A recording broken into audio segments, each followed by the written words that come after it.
This program is a presentation of UCTV for educational and non-commercial use only.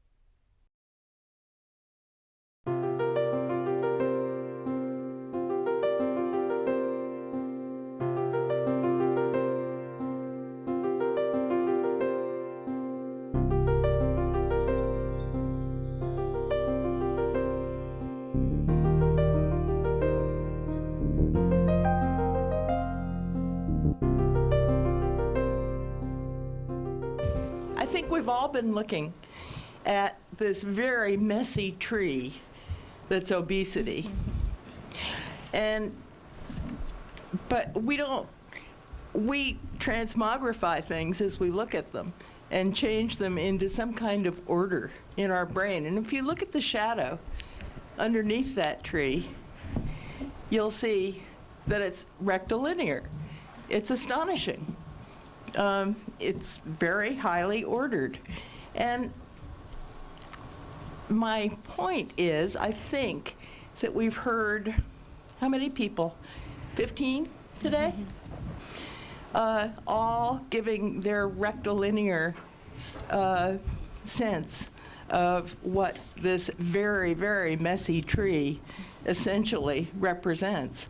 And my sense to Elissa is that all of the approaches are highly worthwhile, and you got to just keep going at it. That's my 3 minutes. Hi, I'm Bill Hartman. I'm a clinical psychologist. I've been specializing in individual treatment of obesity, intense interventions, lifestyle, and work with bariatric surgeons. I started in 1982 to just become a specialty in obesity treatment, and so I met Kelly within months of that. So I discovered today that Kelly's been my guru the whole time. So I didn't realize he taught me that my entire career is being an educator and an implorer, which is a good way to actually look at it. I've watched him. I've stayed in the clinical treatment, but I've watched Kelly migrate over to the public health sector, and because of a lot of what we've heard today, I think, well, patients ask me all the time. I have a really long view of obesity treatment, and I think if we take a hard look at all the data, all of the branches and so on, I tell my patients routinely, I think we've seen two changes in obesity over the at least 27 years I've been in the field. One, we have a much better understanding of the science, of which this conference today is a clear example. And two, there's been improvements in surgical technique. In terms of the other treatment stuff, the things that I saw Kelly present in 1982 are still some of the best data. Our treatment is lagging way behind. And so I think if Kelly and Susanna and Marianne and so on, if you don't succeed, I think we should be very, very afraid because of the change in the food supply, because I think we might, those of us in treatment might be rearranging deck chairs on the Titanic. In terms of addiction, as a clinician, I ask, can I use it? And right away, I think the answer is absolutely yes. My patients, I ask them actually to read Kessler's book, you know, The End of Overeating, which is really a good lay description of kind of the addiction hypothesis, and they come back, person after person comes back and says, that rings true, and the proposed treatment isn't going to be strong enough. It's probably because you're exposed to all of those drugs, if you will, all the sugar, fat, and salt. But it's still very useful to me. Mary did it in a throwaway line where she said, you know, if patients realize rats can do this, maybe it's biological, maybe it's not my fault, which I think is one of our challenges as a clinician, is to get patients to let go of that self-blame. I should be able to do this better. What's wrong with me? And in fact, when I present Nicole and Mary's data to my patients, which I do, you can watch that happen. They're like, oh, you know, maybe this isn't my fault. I think in terms of treatment, we're going to get a little help conceptualizing it from the DSM-5, although Ashley will know more than me. My understanding as we move to DSM-5 is there's going to be a de-emphasis on dependence, more emphasis on the stuff that we clearly see with food, cravings, loss of control, urges, and ultimately we may be looking at use disorders rather than calling it addiction or whatever. Yes, food use and sex use disorders, because Mary had made the comment, well, sex is a habit, food's a habit. too much. Well, anyway. Now, wait a minute. The parallel, one parallel I'd be interested from the animal researchers is marijuana, because we've watched the debate swirl around that. And I think it's a good parallel with food. That debate swirled for 40 or 50 years. Is it addictive? Is it not? It's clearly abusable. Those of us of a certain age knew friends and roommates who would purchase what we called a nickel or dime bag. It was $5 worth of marijuana, which was a bunch of twigs and things, and a little bit of THC. Has nothing to do with the marijuana of today. Since to me, the potency's increased multiple times. So I have one little visual. This is the nickel bag, except it's a 15-cent bag in 1960. This is the 15-cent McDonald burger with a sign some of us actually remember, over 1 million sold. The drugscape has changed remarkably. That's what it's morphed into. So one way I use this stuff is I have my patients look at food when they're considering it as sugar, fat, and salt. So anyway, we still don't know if it's really addictive, but either way, it's certainly abusable. In terms of the treatment, yeah, the big thing I can at least tell my patients now, it's not their fault.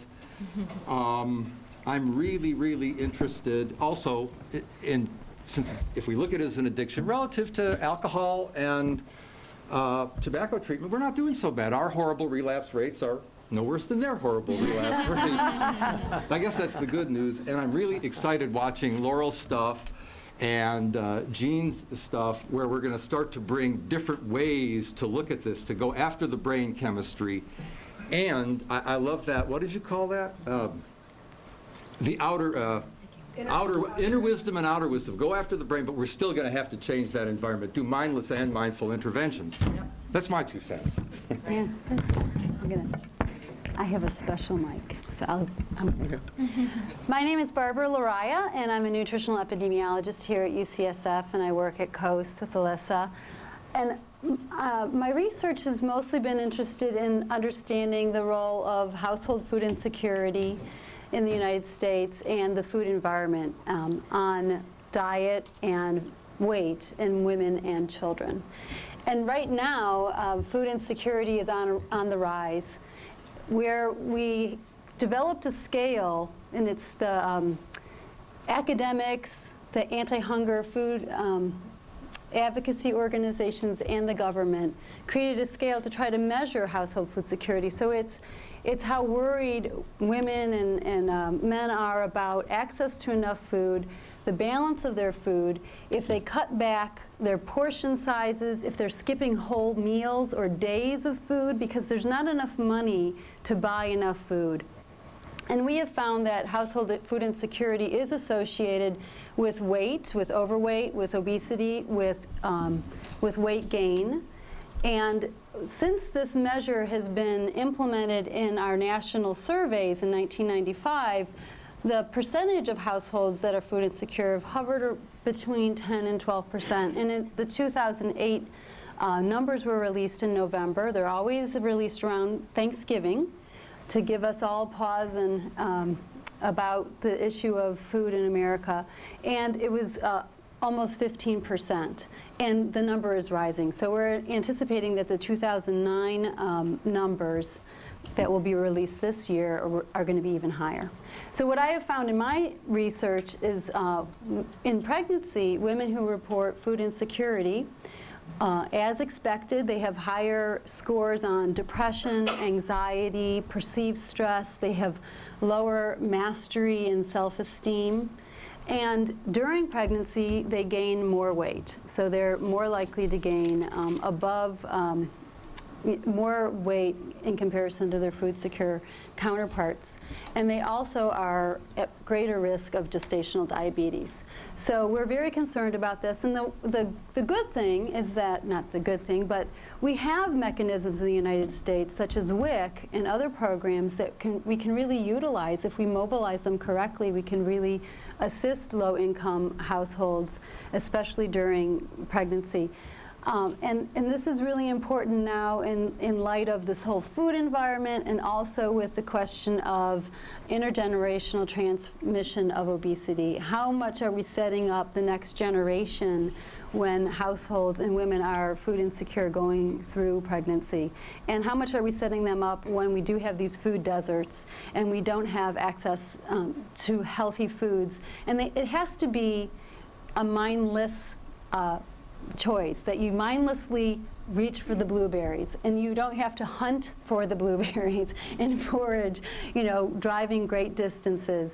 We're constantly bombarded, as we've seen through all the pictures and photos today, with all these unhealthy, nutrient lacking foods. So I really believe that the exposure of food insecurity in the household is really driving a dependence on these very palatable foods, because they're what creates satiety, and so women and children feel full, because there's a cyclical nature that women and families that have money at the beginning of the month can get some food, and at the end of the month they don't have enough food, and they're constantly dependent on this poor nutrient quality food.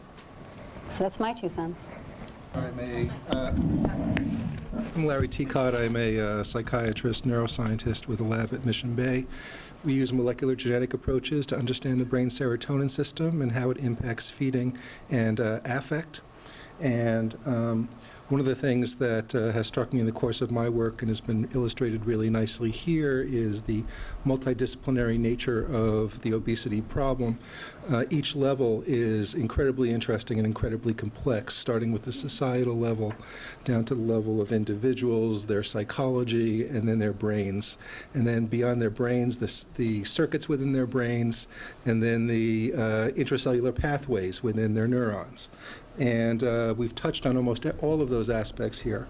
I just have a couple themes I wanted to just quickly mention.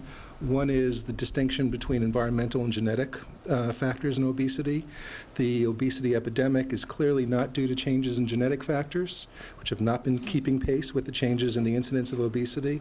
However, it doesn't mean genetic factors aren't important. They are very likely to be very critical to determining who is going to become susceptible to an obesogenic environment and who isn't. And the obesogenic environment bears a lot of study, and we saw great examples of basic science approaches to it with addictive responses to sugar and feeding responses to stress. And I'd be particularly interested in knowing, among the rats that binge when they're stressed, what their genetic differences are that lead them to be susceptible to that important human-like behavior. It's also, I think, very important to make a distinction between hedonic and non-hedonic mechanisms regulating feeding. We've been focusing mostly on hedonic mechanisms, hedonic meaning pleasure-related mechanisms, rewarding aspects of feeding. But there's also an equally complex biology around energy homeostasis that has little to do with hedonics. And that's one of the challenges in understanding the hedonic aspects, is to be able to separate it from those non-hedonic aspects. And one aspect of that that's particularly important is weight loss, since there's a lot of physiological evidence that once an obese state is achieved, that the physiology takes on a life of its own, and the body has a set point or a settling point at which it tries to defend. And animals will do that, and without any recourse at all to, or without any clear relationship to addictive processes. They're in a situation that's not addictive, but they will maintain this set point. And it's partly for that reason that the recidivism rate in obesity is worse than it is in cocaine addiction or heroin addiction. And so that's not to say that there's not a contribution of addictive-like properties like craving and relapse. But in order to understand that, it's going to be very important to sort out the homeostatic from non-homeostatic mechanisms. And I wonder whether or not what we're talking about is much more important. The addictive properties are much more important in the generation of obesity than they are in the treatment and maintenance, or the treatment of obesity and the ability to maintain low body weight. I think that remains to be determined. The last point I'll make is that it's very telling that our problem is not education, that everybody knows most of the people who are obese don't want to be obese, know some of the mistakes that they're making. And yet knowledge is clearly not enough. And so we've seen some really nice presentations in fostering the extent to which people can make use of their advantages over other animals and use their large convoluted cortices to come up with their own strategies for basically for subterfuging or for the the body weight set point. And we've seen mindfulness-based EBT and caloric restriction. The caloric restriction methods is actually very smartly employing all these other methods as well in order to help maximize the extent we can trick ourselves into helping ourselves. And so I'll leave it at that. So this is 18 seconds of supersized. I was feeling bad in the car, feeling like shit. Really. I was feeling really, really sick and unhappy. Started eating. Feel great. Feel really good now. I feel so good, it's crazy. Isn't that right, baby? Yeah, you're crazy, all right. Okay, now everybody remember that occurred on day 18 of his little McDonald's binge. Okay, the bottom line is this guy is thin. He was a vegan. His girlfriend was a vegan chef. Okay, he wasn't exposed to any of this crap. Okay, 18 days of McDonald's, and he just described withdrawal. Okay, so it can happen to anybody. You don't have to be genetically predisposed. Okay, anyone can do it. Okay, and the fact is, everyone is doing it, and that's one of the reasons why we have this problem. So the question is, what is going on? And as Larry just alluded to, there is more than just hedonia involved in this. There is this phenomenon called hunger, and there's this other phenomenon called stress. In fact, these are 3 different reasons to eat. And a couple of years ago, Elissa, Mary, and I locked ourselves in a room over at Parnassus to discuss sort of how all of this came to be. We came up with this little model called the limbic triangle. 3 different areas of the brain, the VMH over here, which is where leptin signals starvation, or lack of leptin, I should say, signals starvation. Over here we have the nucleus accumbens, where leptin extinguishes reward. And that's very important, that we've got one hormone that's in charge of both satiety and also the extinguishing of reward. And then up there we have the amygdala, which of course is our seat of stress, fear, etc., driving cortisol. And so here's obesity here.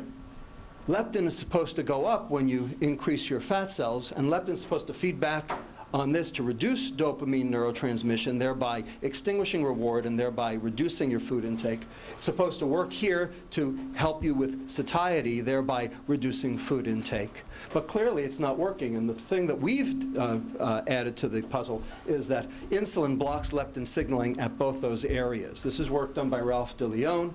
This is work done by numerous investigators, Marty Myers, Ben Neal, Mike Schwartz, a whole bunch of people. And what we did was we showed that when you dropped insulin in humans, not only did they feel better, they started exercising and they reduced their carbohydrate consumption down to nil. So we took a whole bunch of obese adults consuming 900 calories a day in carbohydrate, gave them a drug that suppressed insulin called octreotide. They lost 12.6 kilos over 24 weeks and reduced their carbohydrate intake from 900 to 350 calories a day spontaneously by themselves, and started exercising because they felt better, because now their leptin worked. Now their brains saw their leptin. They actually felt like exercising. Then you throw the amygdala on top of that with the cortisol generating insulin resistance, and also we now know through stress, through the neuropeptide Y system that Zofia Zukowska demonstrated at Georgetown, that that's driving visceral fat accumulation, which is also stealing energy, thereby depriving you of the ability to burn that energy, generating even more food intake. So this is sort of a nice model which incorporates a lot of the things we talked about today. And a lot of the one of the things that I was sort of a little unhappy about is that only Mr. McLaughlin mentioned the word insulin pretty much the entire day. I think insulin's pretty darn important. And I think that's one of the linchpins in this whole phenomenon. The other thing I wanted to mention is that we've got a problem in the sense that we're all talking about obesity, but we're really talking about something way worse. We're talking about the complications and the comorbidities beyond obesity. And that appears to be driven very specifically by Peter Havel's favorite substrate, fructose. And we have a paper coming out in Nature Reviews, Gastroenterology, Hepatology, which equates fructose with ethanol. In fact, you think about it evolutionarily, that actually makes sense, because where do you get ethanol from? Fermentation of fructose. The big difference between the two is that for ethanol, the yeast does the glycolysis, and for fructose, we do our own glycolysis. But what happens to the substrate after the glycolysis is over is exactly the same with both substrates, causing intrahepatic lipid accumulation, causing hepatic insulin resistance, and that causes total body insulin resistance, which then drives leptin resistance, generating increased consumption. So we have now a vicious cycle of increased consumption and metabolic disease driven by the stuff we put in our food that has gone up immeasurably. And it's not fat that's gone up, it's sugar that's gone up. Our total fat intake is exactly the same as it was 25 years ago, within 5 grams, plus or minus 5 grams for males and females. Our sugar intake is 6 times higher. We've gone from 15 grams a day of fructose consumption to 90 grams a day in fructose consumption. It's the only thing that has gone up. And it correlates perfectly with the obesity and metabolic syndrome epidemic. So that brings me to what Dr. Brownell was talking about versus what Laurel Mellon was talking about. The question of how do you solve this? Do you solve this in an environmental public health mode, or do you solve this in a personal, direct, patient-to-patient retraining mode? And the answer is yes. Okay, and that's basically what everyone here has talked about today, is that there's 2 ways to deal with this. We have to change the environment because everybody's suffering, and we have to specifically address the people who are most in need with direct therapy. And that, I think, is sort of what the state of the art is right now. Well, I want to say at 4:05 that everyone up here has covered what I would have said much better, perhaps, than I would have covered it. And I really just want to say this was a wonderful day. I mean, if you had 8 hours to learn everything you could possibly learn in 8 hours about obesity and food addiction, this would be the day that you should come to. I'm so glad it's televised, and I would like to yield my time so that we can all finish.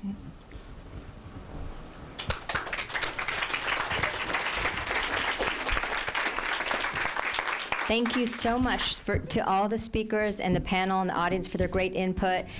We are a little over time, but why don't we have another 5 minutes for questions to each other. You can direct it to a panel member or a speaker or to whoever wants to answer. Barbara, I was just curious. I was thinking about what you were talking about with food insecurity and people skipping meals, and it brought me back to the animal model research. It was the combination of restriction, and we kind of think, oh, restriction of diet, right, that we're all trying to diet. And so if we think of that combination not just from diet, but from the fact that you don't have the money to go purchase or the accessibility to that food, what do you think about that as like a potential combination with the only being able to access highly palatable foods to perhaps create that syndrome we were talking about today? The kind of addictive, yeah, the kind of I think that's exactly binge. What's happening, is that that the anxiety, which is perceived and real, is driving that cycle, and it's happening multiple times over the course of a year, and that's exactly what's happening. So, but it's coupled with the stress of the food insecurity and the immediacy of the high-fat diets.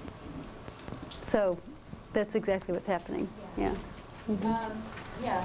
I think one thing has been ignored today that I think is super important, and I was trying to get at it a little with the idea of learning and memory or habit. And that is that with restriction, there are several people papers, and there's a lot of rodent literature saying that you elevate glucocorticoids in the restricted fed individual if body weight goes down. Well, for instance, dancers are definitely hypercorticoid, as are people with anorexia or nervosa, but it doesn't need to be that extreme. The elevated glucocorticoids have a wonderful effect on the squash, which is to make you learn and remember what is going on. So if you have, for instance, an acute stressor that raises your glucocorticoids and you go have a donut, you will remember that you felt a hell of a lot better after that stress together with the donut. And so maybe next time, if you don't have as big a stress, you'll just reach for the donut anyway. You know, it's soothing, it's comforting. I don't feel so good today. Maybe I'll have a donut. And I think learning and memory is key. Little story to tell. 10 years ago, I lived in Memphis, Tennessee, and we saw what was going on in the lower socioeconomic class in an area called Orange Mound. And we got an audience with the Board of Aldermen of the city of Memphis to talk about the fact that there were no supermarkets. It was a food desert. You know, Popeye's Chicken had moved in. You know, the only place you could get a meal was at a gas station, and you know that this was driving the obesity epidemic in the lower socioeconomic status group in Memphis. And this one alderman looked down his glasses, down his nose at us and said the following, and it still rings in my ears today. This is a direct quote. He said, "You want to take away the single thing in these people's lives that give them pleasure?" We were all dumbfounded. We didn't have an answer for that. And here I am 10 years later, and I still don't have an answer for that. I mean, that's pretty sad. I mean, that's a sick commentary on our society, if that's where they're getting pleasure. To that point, and since we're talking about addiction here today, you know, basically everybody's got an addiction. It's the only reason to get up in the morning. Okay? What happened when we gave obese people Rimonabant? They got depressed and suicidal, and a bunch of them committed suicide, which is why it's not available here in the United States, is because we shut off reward, and when you shut off reward, you might as well kill yourself. The nucleus accumbens is the only reason to get up in the morning, and everybody has their addiction. Rich people have power, gambling. Middle-class people have money. Middle-class people have cocaine, ethanol, cannabis, nicotine.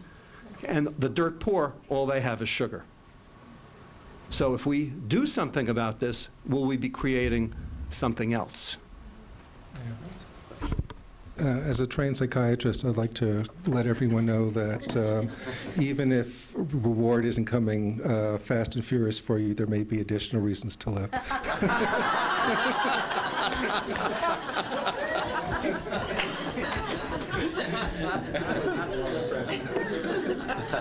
And on that positive note, I think we should end the formal symposium. I hope people stay around to talk. Thank you.